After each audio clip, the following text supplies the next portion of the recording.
Stefan, how many drive levels should I have on my pedal board? Well, if you want to be minimalistic, I think you can realistically get away with two and a boost. So that would be something like, kind of like a low to mid gain and a high gain, or a low to mid gain and a mid gain, and using the boost to either put the lower gain into a middle gain with maybe a different flavor, or put the mid gain with the boost into a higher gain when you engage the boost, or like a super high gain if you engage both distortions at the same time.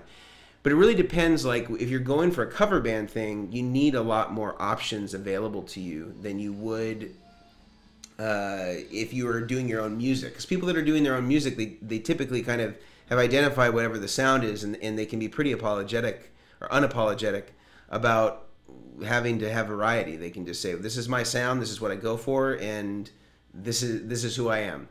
And there's other people that are paid to emulate lots of different sounds, and if that's you, then you probably can't get away with just using two drive pedals and a boost, because you're going to have to cover Journey and then go to a Stevie Ray Vaughan thing, and then maybe do Def Leppard, or you have all these different flavors in there. Now some of those have overlap, but some of them don't, and you really need to have sort of distinguished sounds in that regard.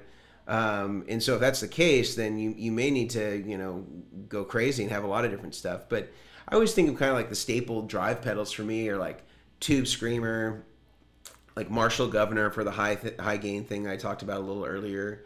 Clones are kind of cool for like the lower gain thing, but don't work with everything, so they're maybe not quite as versatile. Having a nice clean boost, I really like the Vertex boost for that, but like in the old days, people might use like micro amps or things like that for their boost pedals. So I kind of think about those as sort of being the canonized drive pedals, but then moving around into different things. There's certainly other stuff out there.